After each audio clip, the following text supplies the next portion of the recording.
باب نمبر 3، انفرادی معیشت، انڈیویجول اکنامکس۔ بنیادی موضوعات: معیشت اور اسباب معیشت کا تعلق انسان کے انفرادی اور اجتماعی دونوں قسم کی زندگی سے وابستہ ہے،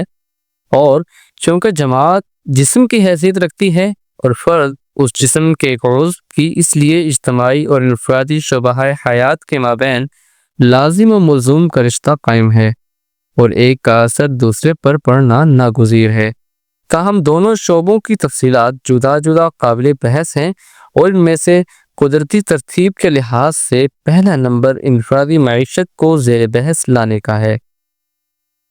اسلام کے معاشی نظام میں فرد سے متعلق احکام معیشت کیا ہیں؟ ہم ایک نظر ڈالنے کے بعد معلوم ہوتا ہے کہ اس سلسلے میں 3 چیزیں فطری طور پر سامنے آتی ہیں۔ نمبر 1، کیا کمائیں؟ نمبر 2، کیا خرچ کریں؟ اور نمبر 3، اور کس پر خرچ کریں؟ یعنی وہ کون سی آمدنی ہے جس کو جائز آمدنی کہا جا سکتا ہے، اور اس آمدنی میں سے کیا خرچ کرنا چاہیے اور کس پر خرچ کرنا چاہیے۔ چنانچہ اسلام نے ان تینوں ڈومینز، تینوں فطری سوالات کو حل کرنے کے لیے انفرادی معیشت کو 4 حصوں میں تقسیم کر دیا ہے۔ پہلے حصے میں انسان کو جدوجہد کی ترغیب اور کسب معاش کے لیے حرکت کی دعوت دی ہے، اور یہ بتایا ہے انسان کو اپنی معاش خود اپنے ہاتھوں کی محنت سے کمانا چاہیے، کیونکہ جمود اور ہاتھ پیر توڑ کر بیٹھ جانے کی زندگی موت کے مترادف ہے، اور اس کو حیات کہنا بے معنی ہے، اور نہ اس طریقے زندگی کو توکل کی زندگی کہا جا سکتا ہے۔ اور باقی 3 حصوں میں انہی سوالات کو حل کیا گیا ہے جو معیشت کے مسئلے میں فطری طور پر سامنے آتے ہیں۔ کسب معاش کے لیے ترغیبات، انسینٹیوز فار ارننگ۔ انفرادی مسائل معیشت میں سب سے پہلی منزل کسب معیشت اور ابتغاء رزق کی منزل ہے۔ قرآن عزیز کہتا ہے کہ ہر انسان کو اپنی استعداد کے مطابق معیشت کے لیے جدوجہد کرنا ضروری ہے۔ دنیا میدان عمل ہے، یہاں جمود و خمود موت کے مترادف ہے۔ اس کارگاہ ہستی میں خدا تعالیٰ نے سامان رزق کے ذخیرے جمع کر دیے ہیں، مگر تلاش و سعی شرط ہے۔ قرآنی تعلیمات۔ سورۃ الجمعہ میں اللہ رب العزت کا ارشاد گرامی ہے، بس جب نماز پوری ہو جائے تو زمین میں پھیل جاؤ اور اللہ تعالیٰ کے فضل یعنی رزق کو تلاش کرو۔ سورۃ العنکبوت میں ارشاد گرامی ہے، جن کو تم اللہ تعالیٰ کے سوا پوجتے ہو وہ تمہاری روزی کے مالک نہیں ہیں، سو تم تلاش کرو اللہ کے پاس سے روزی۔ سورۃ المزمل میں ارشاد باری تعالیٰ ہے، اور کتنے اور لوگ ہیں جو پھرتے ہیں ملک میں اللہ تعالیٰ کے فضل یعنی رزق کو تلاش کرتے۔ احادیث رسول اللہ صلی اللہ علیہ وسلم میں کسب معاش کی ترغیبات۔ رسول کریم صلی اللہ علیہ وسلم کا ارشاد گرامی ہے، قال رسول اللہ صلی اللہ علیہ وسلم، طلبوا قصب الحلال فریضۃ بعد الفریضہ۔ رسول اللہ صلی اللہ علیہ وسلم نے فرمایا، حلال معیشت کا طلب کرنا اللہ تعالیٰ کے فریضہ عبادت کے بعد سب سے بڑا فریضہ ہے۔ قال رسول اللہ صلی اللہ علیہ وسلم، اذا صلیتم الفجر فلا تنوموا عن طلب ارزاقکم۔ رسول اللہ صلی اللہ علیہ وسلم نے فرمایا، جب تم فجر کی نماز پڑھ لو تو اپنے رزق کی جدوجہد کے بغیر نیند یعنی آرام کا نام نہ لو۔ نبی کریم صلی اللہ علیہ وسلم نے صرف نماز فجر کے بعد معاشی جدوجہد کے لیے نماز کا درس ہی نہیں دیا، بلکہ آپ صلی اللہ علیہ وسلم نے صبح جلد بیدار ہونے کی ترغیب بصورت معاشی خوشحالی بھی دیا، اور صحابہ کرام رضی اللہ تعالی عنہم اجمعین نے آپ کے ارشاد پر عمل کیا۔ انہیں خوشحالی اور برکت نصیب ہوئی، اور اس طرح آپ کا ارشاد اور صحابہ کرام رضی اللہ تعالی عنہم کا عمل ہمیشہ کے لیے امت مسلمہ کے لیے نمونہ اور درس بن گیا۔ آپ صلی اللہ علیہ وسلم کا ارشاد اور صحابہ کرام رضی اللہ تعالی عنہم کا عمل اور نتیجہ دیکھیے، حضرت صخر بن وداع الغامدی رضی اللہ تعالیٰ عنہ نے کہا کہ رسول اللہ صلی اللہ علیہ وسلم نے ارشاد فرمایا، اے اللہ کریم میری امت کی سحر خیزی میں برکت عطا فرما۔ حضرت صخر بن وداع رضی اللہ تعالیٰ عنہ راوی حدیث ہیں اور تاجر پیشہ تھے۔ وہ آپ صلی اللہ علیہ وسلم کی دعا کی برکت کے حصول کے لیے اپنا سامان تجارت صبح سویرے روانہ کرتے، نتیجتاً وہ امیر ہو گئے اور ان کے مال و دولت میں اضافہ ہوا۔ قال رسول اللہ صلی اللہ علیہ وسلم الذنوب ذنوب لا يكفرها الا الهم في طلب المعیشہ۔ رسول اللہ صلی اللہ علیہ وسلم نے فرمایا، بعض گناہوں سے ایسے گناہ ہیں جن کا کفارہ طلب معیشت کی فکر اور جدوجہد میں کاوش سے ہی ہو سکتا ہے۔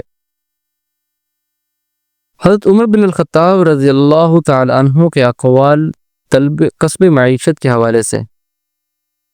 عن عمر بن الخطاب رضی اللہ تعالی عنہ اطلب الرزق فی خباء الارض۔ حضرت عمر بن الخطاب رضی اللہ تعالی عنہ نے فرمایا، تم اپنی روزی کو زمین کے پوشیدہ خزانوں میں تلاش کرو۔ حضرت عمر رضی اللہ تعالی عنہ نے فرمایا، تم میں سے کوئی شخص بھی طلب رزق کی جدوجہد میں پست ہو کر نہ بیٹھے۔ سید مرتضی زبیدی شرح احیاء علوم الدین میں حضرت عمر رضی اللہ تعالیٰ عنہ کے اس ارشاد کی شرح کرتے ہوئے تحریر فرماتے ہیں، یعنی ہر انسان کے لیے ضروری ہے کہ وہ جائز اسباب معیشت میں سے کسی سبب اور وسیلے کو ضرور اختیار کرے کہ جس سے وہ رزق کو حاصل کر سکے۔ کسب معاش کے اساسی اصول۔ ان آیات و احادیث اور احکام اسلامی کے پیش نظر جب ایک شخص کسب معاش کے لیے قدم اٹھائے تو کیا اس کو یہ آزادی حاصل ہے کہ وہ اپنی معیشت کے حصول میں جو طریقہ بھی چاہے اختیار کرے؟ نہیں، ایسا نہیں ہے، بلکہ اس انفرادی جدوجہد میں اس کو چند ایسے اصول کا پابند بنایا گیا ہے جو نظام معیشت کو فاسد ہونے سے بچاتے اور صاحب معیشت کی زندگی کو معاشی رفاہیت کے ساتھ دینی اور اخلاقی رفعت عطا کرتے ہیں۔ چنانچہ اس کو حکم دیا گیا ہے کہ اپنی انفرادی معیشت میں ہمیشہ دو اصول پیش نظر رکھے، ایک یہ کہ جو حاصل کیا جائے وہ حلال ہو، اور دوسرا یہ کہ جن طریقوں سے حاصل کیا جائے وہ طیب ہو۔ قرآنی تعلیمات۔ سورۃ البقرہ میں ارشاد باری تعالیٰ ہے، اے لوگو جو کچھ زمین میں ہے اس میں سے حلال و طیب کھاؤ اور شیطان کے قدموں کی پیروی نہ کرو، بلا شبہ وہ تمہارے لیے کھلا ہوا دشمن ہے۔ سورۃ المائدہ میں ارشاد گرامی ہے، وَكُلُوا مِمَّا رَزَقَكُمُ اللَّهُ حَلَالًا طَيِّبًا، پس اللہ نے جو کچھ تم کو رزق دیا ہے اس میں سے حلال و طیب کھاؤ۔ سورۃ المؤمنون میں ارشاد گرامی ہے، اے پیغمبرو تم کھاؤ پاک چیزوں سے اور عمل کرو نیک، بلا شبہ جو تم عمل کرتے ہو میں اس کا جاننے والا ہوں۔ سورۃ الاعراف میں اللہ رب العزت کا ارشاد گرامی ہے، اور نبی امی حلال رکھتے ہیں تمہارے لیے پاک چیزیں اور حرام کرتے ہیں خبیث چیزیں۔ حلال اور طیب۔ ان آیات میں حلال اور طیب ہر دو اصول کا ذکر کرتے ہوئے سخت تاکید کی گئی ہے کہ شیطان کے قدموں کی پیروی نہیں کرنی چاہیے۔ تو یہ حلال کیا ہے اور طیب کیا ہے؟ حلال مراد یہ ہے کہ کھانے پینے پہننے اور اشیاء کے استعمال میں اس تمام وسائل آمدنی میں اسلامی نظام معیشت کی روح یہ ہے کہ ایک مسلم کو ایسی تمام اشیاء سے بچنا چاہیے جن کی ترغیب ان عناصر سے کی گئی ہو جو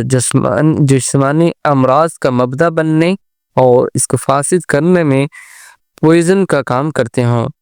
نقوہ حیوانی کو برانگیختہ کر کے اور ان کو اعتدال طبعی نیچرل بیلنس سے نکال کر امراض روحانی اور اخلاقی کا باعث ہوتے ہوں، اور ان اشیاء سے بھی احتراز ضروری ہے جو غرور، خود نمائی، بے جا تعجز اور جابرانہ نخوت کا سبب بن کر مساوات، اخوت اور مواسات باہمی کے رشتوں کو قطع کرتے اور خود غرضی، ظلم اور بد اخلاقی کی جانب دعوت دیتے ہوں۔ بس اگر ہمارا کسب و اکتساب ان نجس اوصاف سے پاک ہے تو وہ حلال ہے۔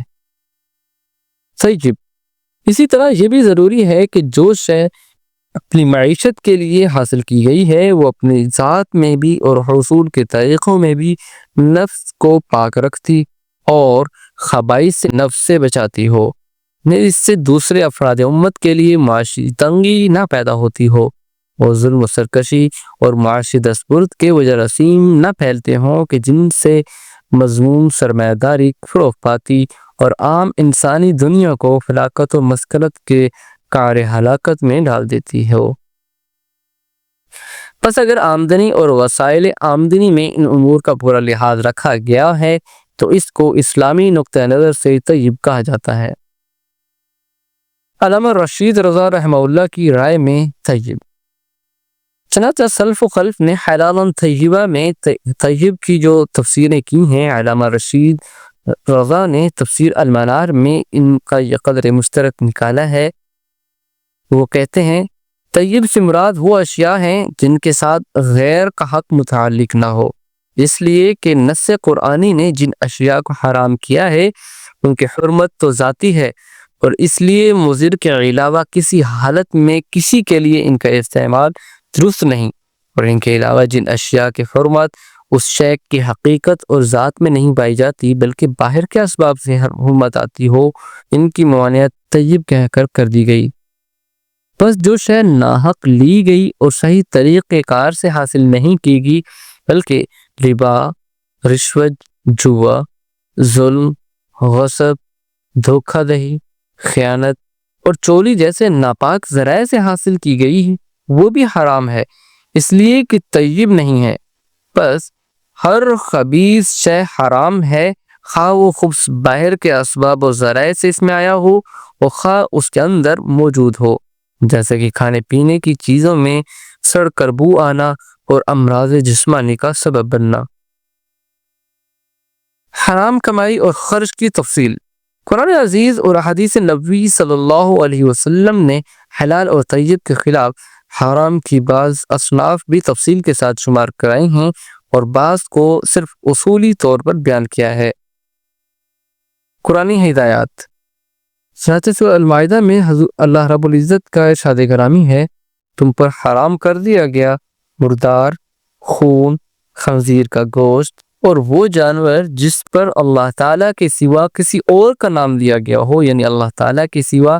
کسی غیر کے نام پر چھوڑا گیا ہو، اور گلا مروڑا ہوا اور دوسرے جانور کے سینگ سے زخم کھا کر مرا ہوا اور درندے کا پھاڑا ہوا، مگر یہ کہ تم نے اس کو زندگی ہی میں ذبح کر لیا ہو، اور جو بتوں کے نام پر ذبح کیا گیا ہو اور تم پر حرام کر دیا گیا کہ تم 500 کے ذریعے حصے بانٹو، یہ سب تمہارے لیے فسق یعنی کہ گناہ ہے۔ سورہ المائدہ میں اللہ رب العزت کا ارشاد گرامی ہے، بلا شبہ شراب اور جوا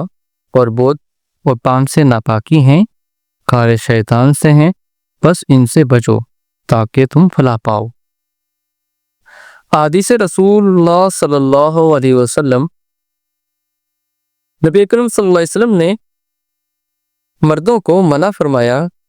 ریشمی لباس سے اور دیباج اور قز یعنی موٹے ریشم کے لباس سے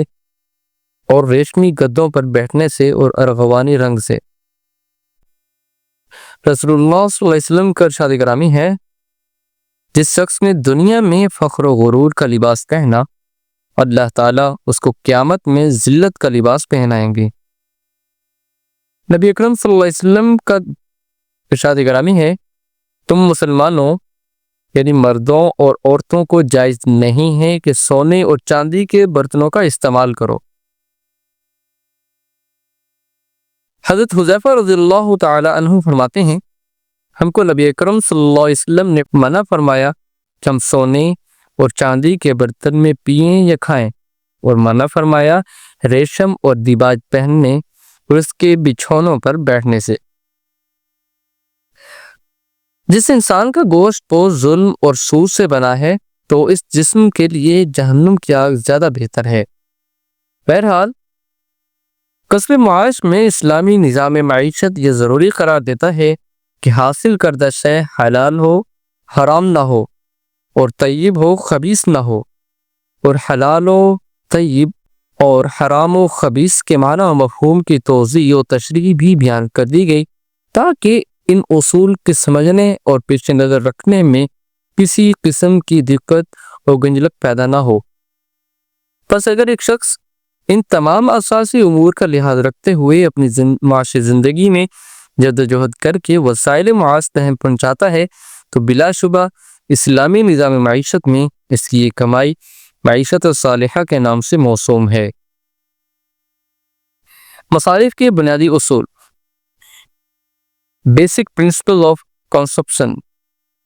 بنیادی سوالات۔ کسب معاش کے بعد دوسرا مسئلہ صرف و خرچ کا ہے اور اس باب میں 3 مسائل زیر بحث ہیں۔ ایک یہ کہ کیا خرچ کیا جائے، دوسرا کس قدر خرچ کیا جائے، تیسرا کن پر خرچ کیا جائے۔ ان کا مختصر جواب یوں ہے، کیا خرچ کیا جائے؟ اس کا جواب تو ابھی کسب معاش کی بحث میں دیا جا چکا ہے، یعنی ایک شخص نے حلال و طیب سے جو کچھ کمایا ہے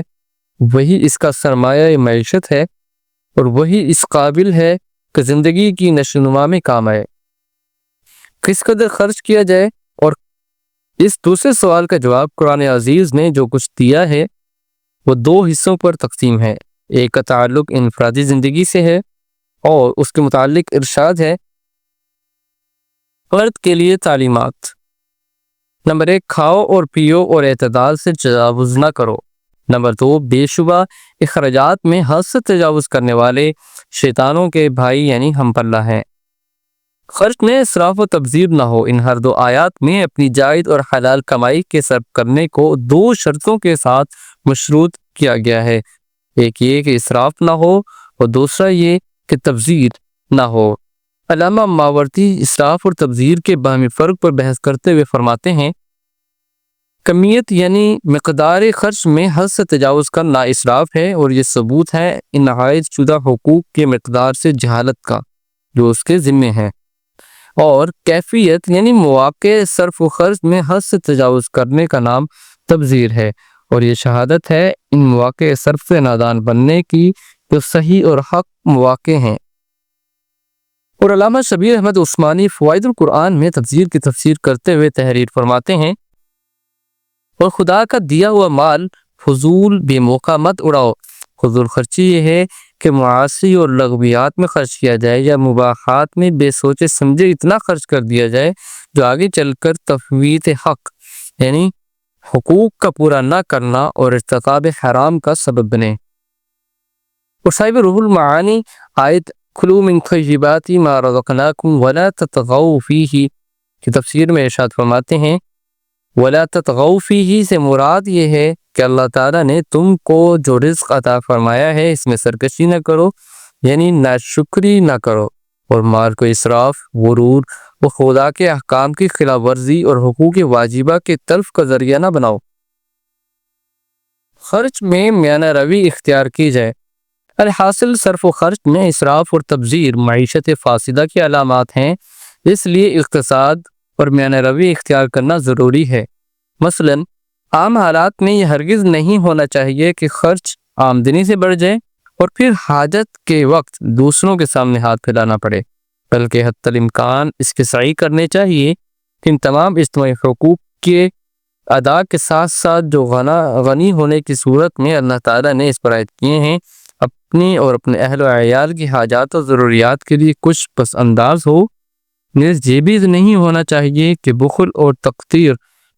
کو کام میں لایا جائے اور خود اپنے اور اپنے اہل و عیال کے لیے عطا الہی کے باوجود معیشت کو تنگ کرے۔ چنانچہ نبی کریم صلی اللہ علیہ وسلم کا ارشاد ہے، حضرت عبداللہ ابن عمر رضی اللہ تعالی عنہما سے روایت ہے کہ رسول اللہ صلی اللہ علیہ وسلم نے فرمایا، آمد و صرف میں میانہ روی معاشی زندگی کی خوشگواری کا نصف حصہ ہے۔ الاقتصاد فی النفقۃ نصف المعیشہ۔ حضرت کعب رضی اللہ تعالیٰ عنہ فرماتے ہیں، جب میں نے اپنے کل مال کو صدقہ کر دینے کا ارادہ کیا تو نبی اکرم صلی اللہ علیہ وسلم نے فرمایا، اپنے مال میں سے کچھ بچا لو، یہ تمہارے حق میں بہتر رہے گا۔ تب میں نے عرض کیا، خیبر کی زمین میں جو میرا حصہ ہے وہ میں نے بچا دیا ہے۔ حضرت سعد بن ابی وقاص رضی اللہ تعالی عنہ کے اس سوال پر کہ میں اپنا کل مال خدا کی راہ میں بذریعہ وصیت دے ڈالتا ہوں، نبی اکرم صلی اللہ علیہ وسلم نے ارشاد فرمایا، اپنے ورثاء کو صاحب مال چھوڑنا اس سے بہتر ہے کہ وہ محتاج رہ جائیں اور بھیک مانگتے پھریں۔ میانہ روی پر نامور مفسرین و فقہا کے تبصرے۔ نمبر 1، حافظ عماد الدین ابن کثیر رحمہ اللہ کا محققانہ تبصرہ۔ اور حافظ عماد الدین بن کثیر اپنے تفسیر میں تحریر فرماتے ہیں، اللہ تعالیٰ نے جب انفاق یعنی خرچ کرنے کا حکم دیا تو اسراف سے منع فرما دیا، اور میانہ روی کی تلقین فرمائی، جیسا کہ دوسری آیت میں بہت صراحت کے ساتھ اس کا حکم فرمایا ہے۔ ارشاد ہے، اور ایمان والے وہ لوگ ہیں کہ جب وہ خرچ کرتے ہیں تو نہ اسراف کرتے ہیں اور نہ بخل اختیار کرتے ہیں۔ پھر تبذیر سے نفرت دلاتے ہوئے مبذر کو شیطان کا ہمسر بنایا، اور اسی قسم کی اور بھی آیات ممانعت تبذیر میں نازل ہوئی ہیں۔ حضرت عبداللہ ابن مسعود رضی اللہ تعالی عنہ اور عبداللہ ابن عباس رضی اللہ تعالی عنہ فرماتے ہیں کہ حق کے خلاف ہر قسم کے صرف و خرچ کا نام تبذیر ہے، اور مجاہد رحمہ اللہ کہتے ہیں کہ ایک شخص نے حق کی طرف سب کچھ خرچ کر ڈالا تو اسراف نہیں، اور اگر اپنا تھوڑا سا مال بھی ناحق صرف کر دیا تو یہ تبذیر ہے۔ وہ قتادہ رحمہ اللہ کہتے ہیں کہ تبذیر نام ہے مال کو اللہ تعالیٰ کی نافرمانی، ناحق اور فساد کے مواقع میں صرف کرنے کا۔ اور امام احمد رحمہ اللہ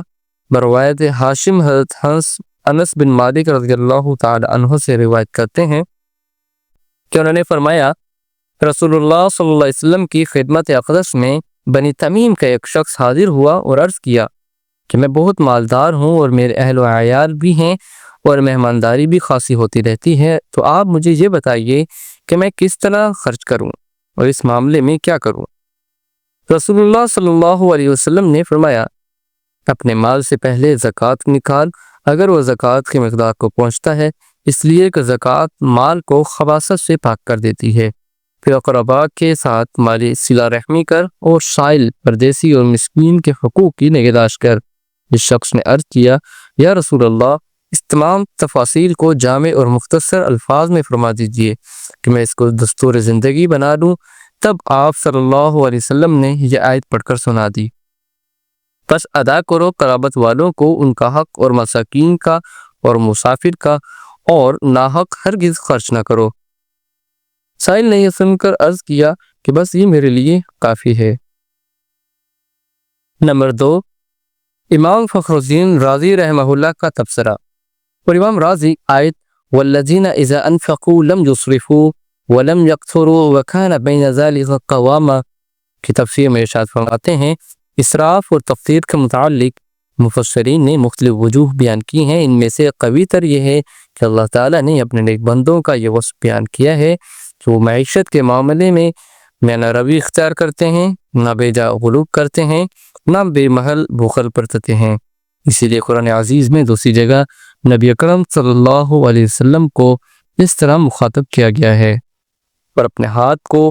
نہ اپنی گردن کے ساتھ ہی باندھ لو یعنی بخل نہ کرو، اور نہ بالکل ہی کھول دو یعنی اسراف نہ کرو۔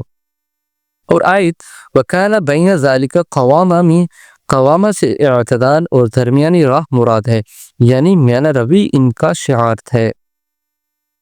نمبر 3، سید محمود آلوسی رحمہ اللہ کا تبصرہ۔ اور سید محمود آلوسی رحمہ اللہ روح المعانی میں اسی آیت کی تفسیر کرتے ہوئے ارشاد فرماتے ہیں، اور ظاہر یہ ہے کہ انفاق سے مراد اس جگہ عام انفاق ہے، خواہ وہ ان کے اپنی ذات پر ہو اور خواہ دوسروں پر، اور قوامہ یعنی توسط ان سب میں صورتوں میں خیر ہے۔ اور امام احمد اور طبرانی نے حضرت ابو درداء رضی اللہ تعالیٰ عنہ سے روایت کی ہے کہ نبی اکرم صلی اللہ علیہ وسلم نے فرمایا ہے کہ کسی شخص کی دانائی و فرزانگی میں سے یہ بات بھی ہے کہ وہ اپنی معیشت میں نرمی یعنی اعتدال اختیار کرے۔ مذکورہ مباحث کا مفید خلاصہ۔ ان تمام حوالہ جات کا حاصل یہ ہے کہ نصوص قرآنی اور حدیثی معیشت میں صرف و خرچ کے متعلق یہ چند باتیں بنیادی طور پر ضرور قرار دیتی ہیں۔ نمبر 1، صرف مال میں نہ اسراف درست ہے، نہ تبذیر اور نہ تقتیر، اور تینوں الفاظ کا مفہوم اسلامی اصطلاح کے مطابق مراد ہے، نہ کہ صرف لغوی معنی کے مطابق۔ نمبر 2، میانہ روی یعنی اقتصاد ہی معیشت کی عادلانہ راہ ہے اور سارے اجتماعی نظام میں معیشت کے لیے ایک ذریعہ ہے۔ فرد چوکا جس میں جماعت کا ایک عضو ہے، اس لیے اس کی انفرادی آمدنی پر اجتماعی معیشت کے حقوق بھی عائد ہیں، اور جس قدر وہ کماتا ہے اسی نسبت سے یہ حقوق اس پر زیادہ ہوتے جاتے ہیں، اور اسلامی اصطلاح میں اس کا نام انفاق فی سبیل اللہ ہے۔ نمبر 4،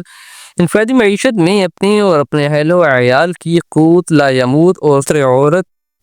یعنی ستر پوش لباس اور ضرورت رہائش کے مطابق مکان تمام حقوق سے مقدم اور فرض اولین ہے، اور اس کے بعد وہ تفاصیل ہیں جو گزشتہ صفحات میں زیر بحث آ چکی ہیں اور جن کی اجمالی فہرست یہ ہے۔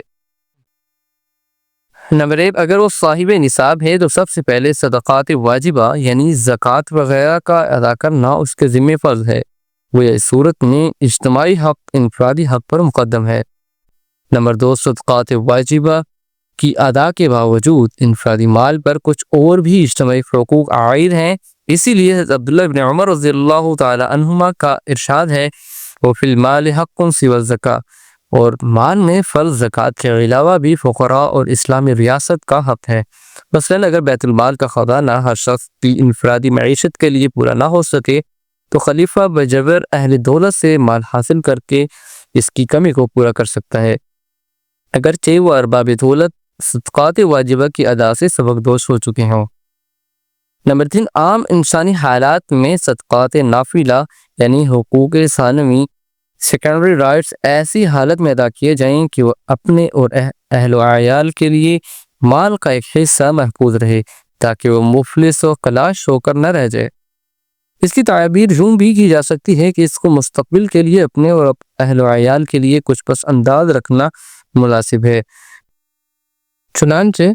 حدیث شریف میں آتا ہے، بہترین صدقہ وہ ہے جو تونبری کے ہوتے ہوئے دیا جائے،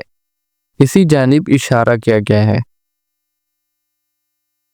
خاص حالات انسانی میں ایثار علی النفس یعنی اپنی ذات پر دوسرے حاجت مندوں کو ترجیح دینا اولا اور افضل ہے، یعنی اگر انسانی نفوس ضبط نفس اور صبر کے درجہ کمال پر فائز ہیں تو انفاق فی سبیل اللہ میں تمام مال کو صرف کر دینا محبوب ہے۔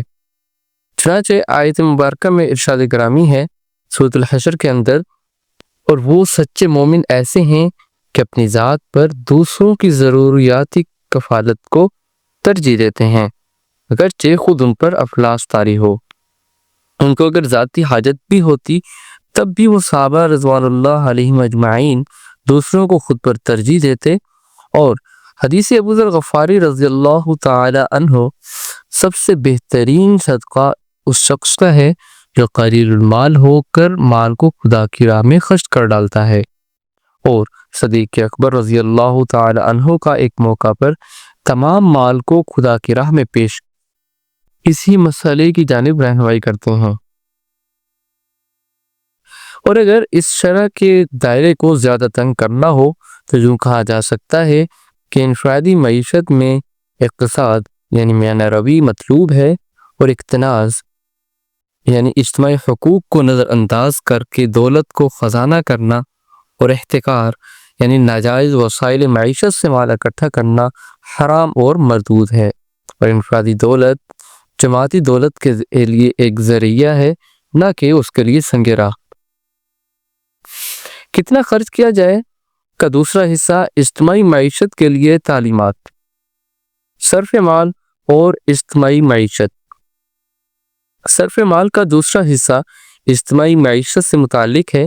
اس کی تفصیل عنقریب آنے والی ہے، اور اس بحث کا بہت کچھ تعلق حکومت اور فرائض حکومت سے وابستہ ہے، تاہم فرد چونکہ جماعت ہی کا ایک حصہ ہے اس لیے بلا تکلف یہ مسئلہ انفرادی معیشت میں بھی زیر بحث آیا اور اجمالی صورت میں مذکور ہوا۔ قرآن عزیز نے افراد ملت کو جگہ جگہ اس جانب توجہ دلائی ہے اور نظام معیشت میں اس کو بہت زیادہ اہمیت دی ہے، اور زکوٰۃ و وراثت کے احکام کے علاوہ انفاق کے نام سے بہت زیادہ اس کو نمایاں کیا ہے۔ ارشاد باری تعالیٰ ہے سورۃ بنی اسرائیل میں، اور قرابت والوں اور مساکین اور مسافروں کو ان کا حق دو،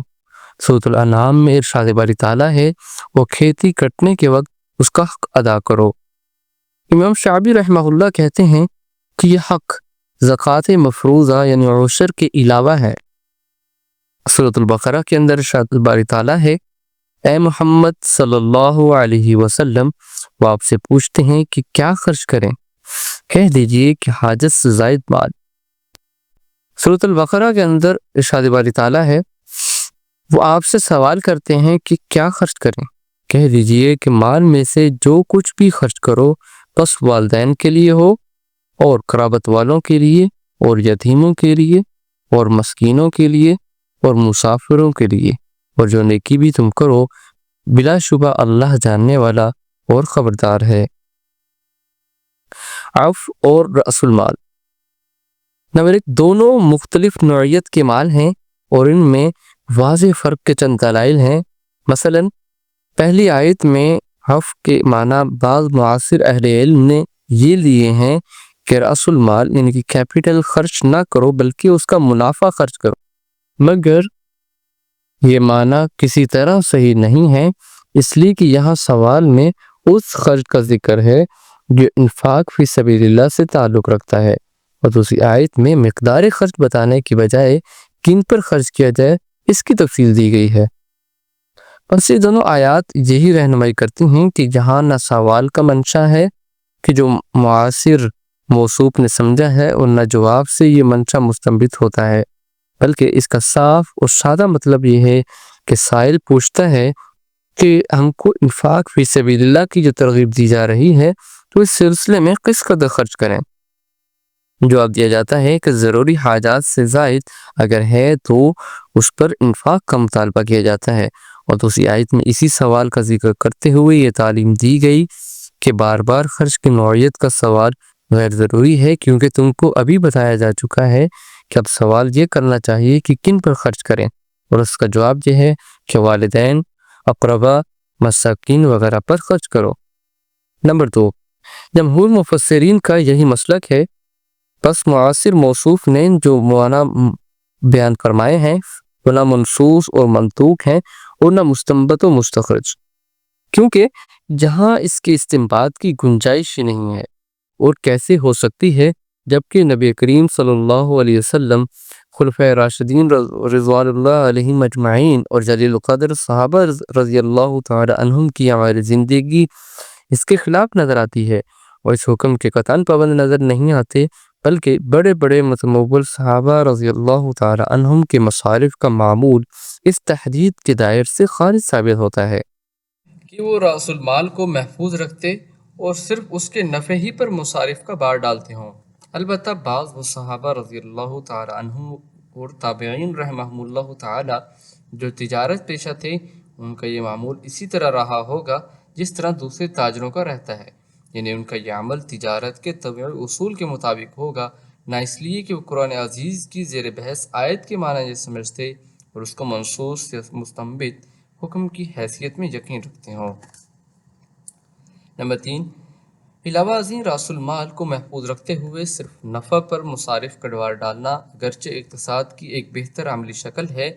لیکن وہ ملازمت، صنعت و حرفت، اجارہ، کاشتکاری اور زمینداری ہر ایک شعبہ معیشت میں عملی شکل اختیار نہیں کر سکتا۔ پھر ایسا حکم کس طرح عام ہو سکتا ہے اور معیشت کے تمام شعبوں میں کیسے نافذ العمل قرار پا سکتا ہے؟ بہرحال ان آیات کے علاوہ وہ آیات بھی قابل لحاظ ہیں جن میں قرآن عزیز نے مومنین کی امتیازی خصوصیات شمار کراتے ہوئے ان کے عبادت گزاری اور پرہیزگاری کے اوصاف کے ساتھ ساتھ انفاق فی سبیل اللہ کا بھی ذکر کیا ہے، اور تمام مفسرین کا اس پر اتفاق ہے کہ ان مقامات میں زکوٰۃ مفروضہ مراد نہیں۔ مثلا سورۃ الذاریات میں ارشاد ہے اور صبح کے وقت وہ مومن اللہ تعالیٰ سے معافی طلب کرتے ہیں اور ان کے مالوں میں حق ہے مانگنے والوں کا اور معاشی زندگی سے ہارے ہوئوں کا۔ اور سورۃ المعارج میں ارشاد ہے اور وہ جو اپنی نمازوں پر قائم ہیں اور وہ جن کے مال میں حصہ مقرر ہے سائل اور معاشی زندگی سے ہارے ہوئے لوگوں کے لیے۔